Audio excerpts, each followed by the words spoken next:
Good day, CrimeTalk aficionados.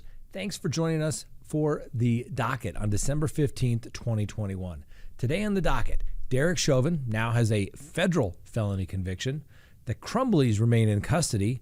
The streets are so safe in New York for criminals that crime is taking place literally on crowded streets. A man facing execution waives the attorney-client privilege to locate remains of his victims. And our dumb criminal of the day never learned the rule of 8 hours from bottle to throttle. Let's talk about it. Before we get to the docket, a few housekeeping matters to discuss. First, thank you for joining us last night for the Crime Talk After Dark. I hope you all enjoyed the conversation with Mark Carlson, a former police officer and my private investigator, as we discussed his role in a criminal defense case and law and order issues.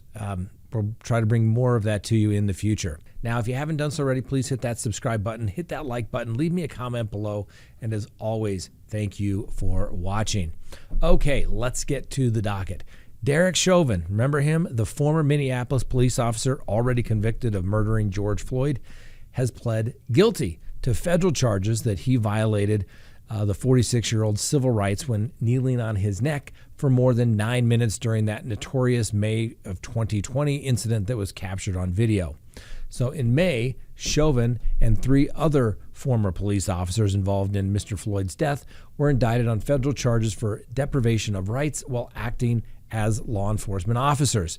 The indictment alleged the group violated Floyd's rights to be free from unreasonable seizure and excessive force and failed to provide the unarmed black man medical care even after he cried out for help.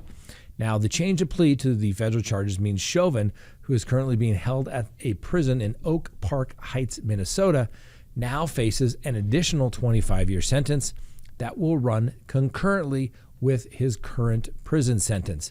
That means basically he's getting a 2-for-1 deal. Concurrent means run together. As part of the guilty plea, Mr. Chauvin will have to pay restitution for his crimes charged and agreed never to work as a law enforcement officer again, like that was going to happen. He also waived his rights to appeal any sentence that the judge would enter in this particular case. Now, Chauvin is also, because of his plea, no longer facing charges in a second indictment stemming from a 2017 arrest of a 14-year-old boy in which it is alleged that he used a similar neck restraint. Next on the docket, the parents of the accused Michigan high school shooter, Ethan Crumbley, who's 15, appeared in court for a probable cause determination. Now, attorneys for the parents agreed to postpone a probable cause hearing, but they vowed to ask the court to reduce the $500,000 cash-only bond for each defendant, and they must pay that before they can actually be released from jail. I don't know about you, but do you have $500,000 laying around if you were having to post that for bail? Most people could not. Well, James Crumbley, 45, and Jennifer Crumbley, 43, are each charged with 4 counts of involuntary manslaughter.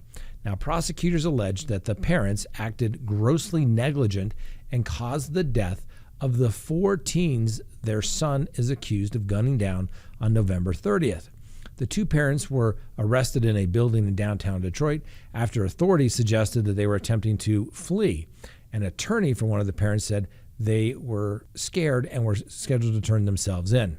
Now, the Crumbleys, the parents, on Tuesday again waived any conflict that might manifest by being represented by attorneys within the same law firm. The attorneys representing the duo, Shannon Smith and Mariel Lehman, also certified that no conflict exists. I would have to humbly disagree. These parents should have separate independent counsel, not working in the same firm. Although their interests may seem rather focused and on the same page in this moment, that could absolutely change if new evidence were to come about. And if a conflict is to develop, guess what? Both of the attorneys would more than likely have to get off the case. It just makes sense for the court to step in and say, no, we're not doing this. Everyone needs to get their own defense team, and they need to be from separate firms. My humble opinion, I just think it's a conflict. Wouldn't do it, and a lot of judges shouldn't and won't allow it in their courtroom. Now, the defense team has said that they've discussed how to handle this conflict of interest if it should occur down the road, and they're prepared to announce to the court if such conflict arises. Everybody's happy until they lose, and then the first issue they're going to raise on appeal is I had a ineffective assistance of counsel because there was a conflict. They never should have taken my case. So just be ready for that issue to come about. Now, prosecutors said that the delay of the probable cause hearing contemplated under Michigan law within 21 days of the defendant's arrest is basically a result of the large amount of discovery, and it was described as staggering. In fact, the district attorney rattled off a bunch of reports from her office they were receiving from federal, state, and local agencies, and they said basically the typical protocols for the discovery to be produced would simply not be adequate in this particular situation. The prosecutors noted that the defense joined the request to push the probable cause examination to a future date, and the defense also agreed to a protective order as to the evidence which depicts the shooting and the injuries. A protective order is simply an agreement and an order signed by the court saying you're not going to release this information to any third parties not directly working on this case. So obviously it's attorney, their staff, investigators, or any experts. The material at issue will remain at the prosecutor's office and will be viewable there, but not anywhere else pursuant to the protective order. Now, the prosecutor said the first wave of discovery has been turned over to the defense, but they anticipate a lot more coming that way. Now, Judge Julie Nicholson signed the agreed protective order for the cases against each parent. She also agreed to push the probable cause hearing to February 8th of 2022 at 1:15. Both defendants spoke briefly to the judge by responding in the affirmative that they consented to the delayed probable cause. Now, defense attorney said another motion would be forthcoming regarding the defendant's bond, perhaps as early as this week, depending on the status of the discovery. And as I said earlier, each parent is currently facing a $500,000 cash bail. Judge Nicholson set that motions hearing for January 7th at 1:15 to discuss that motion and any forthcoming motions. Now, for those of you who are not familiar, Ethan Crumbley, who will be tried as an adult, faces 24 charges that include 1 count of terrorism causing death, 4 counts of first-degree murder, 7 counts of assault with intent to murder, and 12 counts of possession of a firearm in the commission of a felony. Now, this is where things get interesting. Now, given the fact that Ethan Crumbley will be tried as an adult in the adult system, alleging that he acted under his own autonomy, raises some questions as to whether the decision to bring those charges against his parents could be undermined by the prosecution because of the implied responsibility being placed on the Crumbley parents. So the decision to try Ethan Crumbley as an adult could have a greater impact on his own parents' case than his. Now, Ethan Crumbley, if he's a child who's under the control of his parents, it's less likely that he can independently break that chain from them to these deaths. But by charging him as an adult, the prosecutor is communicating their view that he is an independent actor and that he has the capacity and decision-making capability that an adult will have. So when it comes to making a case for the involuntary manslaughter against the parents, the prosecutor has to prove 2 things. First, gross negligence and causation. Now, in this case, gross negligence would likely require the prosecution to present proof that the parents did not take the proper care to avert the attack that an ordinary person would have, proving the parents culpable by demonstrating potential disregard to a known hazard, so to speak. Now, to prove causation, prosecutors have to establish that the parents caused the deaths in the attack, and the proof must be established in 2 ways. First, the prosecutors must establish that the deaths would not have occurred had the parents not conducted themselves in a certain way. Now, if Crumbley used the gun that his parents purchased to carry out the alleged attack, which I think most people believe that is the case, would this be enough?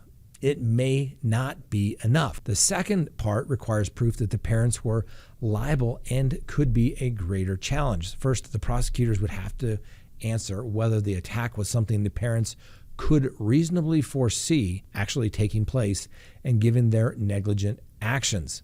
This is where trying Ethan Crumbley as an adult comes into play.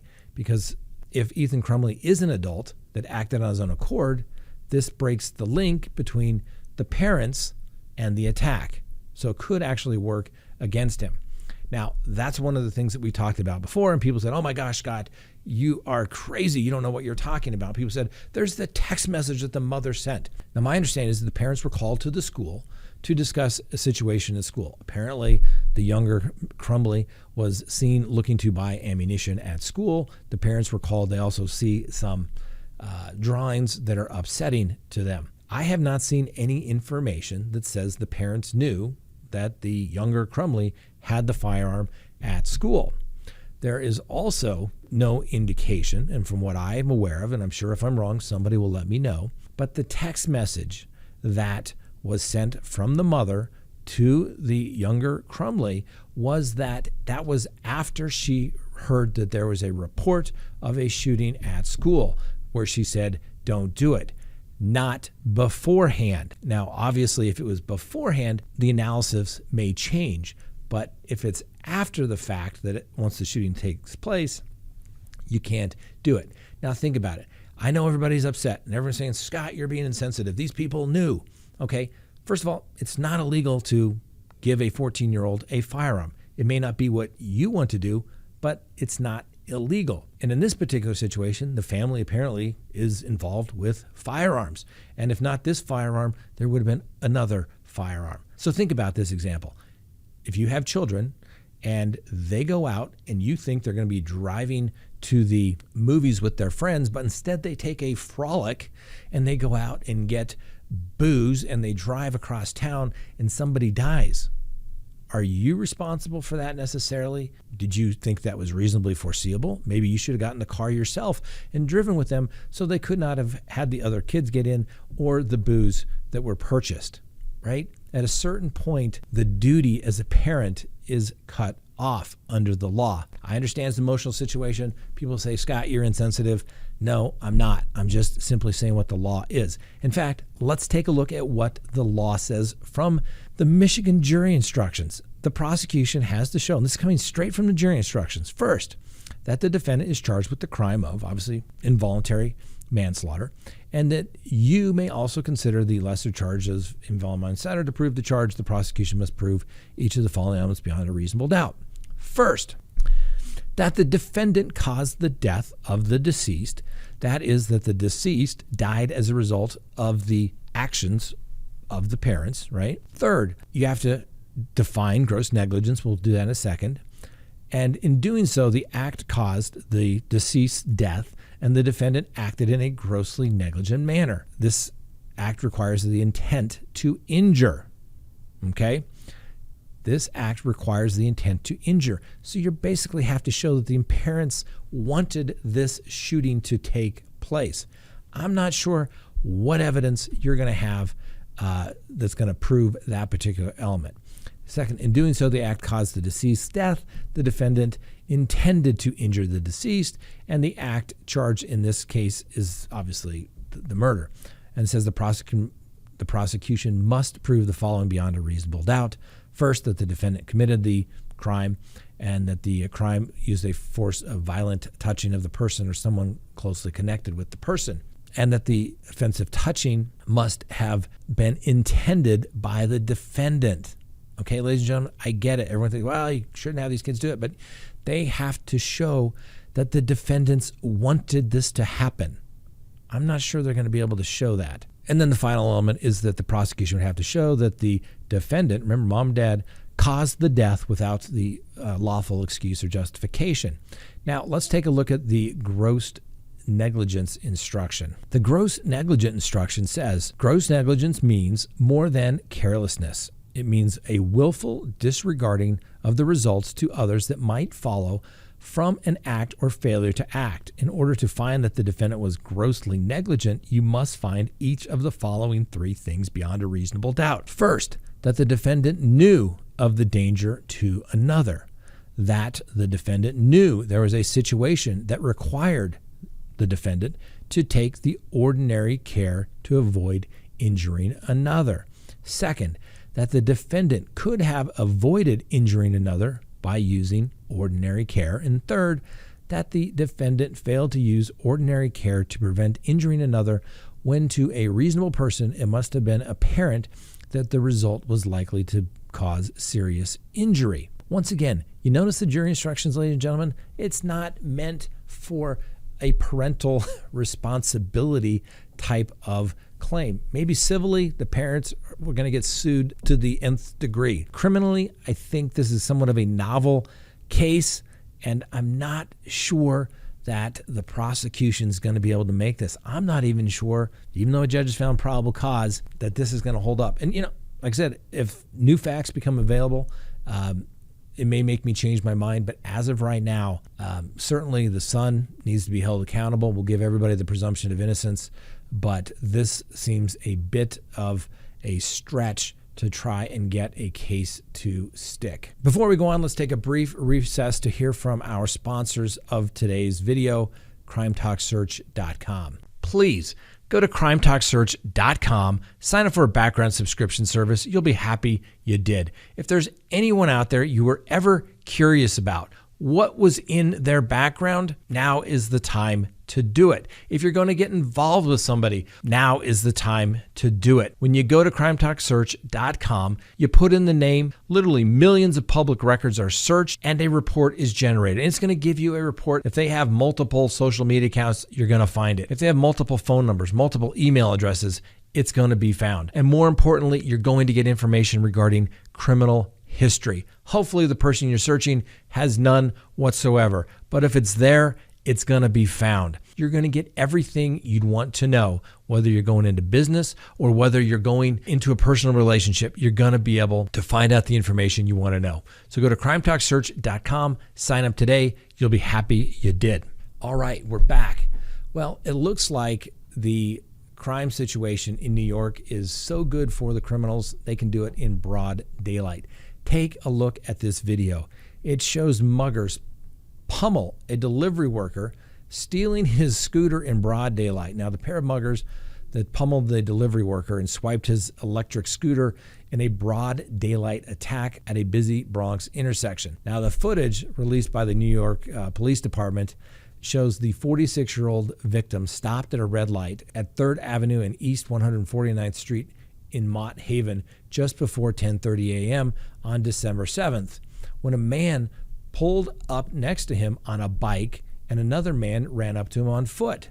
The second suspect socks him multiple times in the face, knocking him off the scooter and to the ground. This is all, you can see it in the footage. The stumbling victim managed to get up, but not before the man who allegedly punched him in the face took off on his scooter, and then the other suspect rode off on the bike. And thank goodness he's okay. But can you imagine being robbed in broad daylight in the middle of an intersection and there's no suspects? I mean, it's just crazy, ladies and gentlemen. Crazy. Why? Because people think they can get away from it. This is an interesting case. So a man who was being executed waived his attorney-client privilege so that his attorneys could tell where the remains were, okay? David Neal Cox, who called himself, quote, worthy of death, end quote, ditched his finals appeals and became the first inmate executed in Mississippi in 9 years last month for the killing of his estranged wife and then sexually assaulting his stepdaughter as her mother passed away. Now, David Neal Cox had long been a suspect in his sister-in-law's death and admitted killing the 40-year-old woman prior to his execution, and he waived his attorney-client privilege upon his death. So David Cox, who admitted to killing his sister-in-law just before his execution, also left behind a map for investigators leading to the discovery of the human remains the prosecutor said are likely those of Felicia Cox, who disappeared in 2007. They were ultimately discovered in Pontotoc County using a map drawn by her brother-in-law, David Neal Cox. Now, Felicia Cox disappeared visiting David Neal Cox's estranged wife, Kim Kirk Cox, in 2007. Felicia Cox was last seen on July 2nd, 2007, and her Chevy Blazer was found abandoned. The 50-year-old Cox told his attorneys that he had killed his sister-in-law before he was executed on November 17th for the deaths of his wife going back to 2010. Now, the remains were taken to a medical examiner for an autopsy and a DNA analysis. Felicia Cox's daughter, Amber, and other relatives were present at the discovery site, which was actually on land that once belonged to the woman's family. Investigators used cadaver dogs and ground-penetrating radar, along with the executed man's detailed map, to find the remains. Now, obviously, this is nice for the family to get closure on a missing persons case, and it's essential to the family. And, of course, it's also important to law enforcement to get some answers on this case that has gone on for so long. Now, the remains, like I said, were found after 3 hours of digging, and investigators said that Cox is the only person involved or suspected in the death, but authorities have not released any details as to how they believe she was killed or the circumstances leading up to it. Now, this raises a couple of interesting issues, okay? Attorney-client privilege. If Mr. Cox had told his attorneys, here's the map, here's what I did, they could never release that information to anyone, because that would be protected by the attorney-client privilege. It required him to waive the attorney-client privilege so that his attorneys could release that information. Otherwise, the attorneys could get disbarred for releasing that information. So, sometimes attorneys know where the bodies are buried, and they can't tell anyone. At least this guy, although he probably deserved the death penalty, according to his own words, maybe a little bit of redemption that he gave some closure to the family. All right. Next on the docket, an ultralight pilot is our dumb criminal of the day. And he's never heard of the 8 hours from bottle to throttle, which is what they drill into pilots. So Joseph Kroll, 61, was busted Monday afternoon upon showing signs of alcohol impairment after wrecking his plane at the entrance of the Heather Ridge subdivision in Indiana. Fortunately, no one was hurt, including Mr. Kroll of Mill Creek, who narrowly missed a home and appeared to have smashed into a pole. I mean, take a look at this photo provided by the police. This shows that the aircraft is in fact destroyed. Responding officers who found the aircraft that resembled a small single-engine plane said Mr. Kroll failed a field sobriety test at the scene of the wild wreck. Now, after being medically cleared, Mr. Kroll was taken to a hospital where he was submitted to a chemical test and was arrested for operating an airplane while intoxicated and operating it intoxicated. Now, authorities said that he was taken into custody and released on his own recognizance. Now, I've run into various situations like this for pilots over the years. The FAA is going to take Mr. Kroll's license, and he's our dumb criminal just for, flying an airplane while intoxicated. That's just dumb, okay? But his only hope is that the district attorney finds the correct statute. Some states don't actually have charges for operating an airplane under the influence. Some do. It has to fit the definition. If not, the remedy is actually potentially in federal court. So Mr. Kroll may be able to have a defense here. It depends on how Indiana's state statute is written, or if there's a separate statute for operating an airplane under the influence. All right. I want to thank everybody for watching today. Hope you enjoyed the show. We appreciate you taking the time to do so. We'll see you next time on Crime Talk.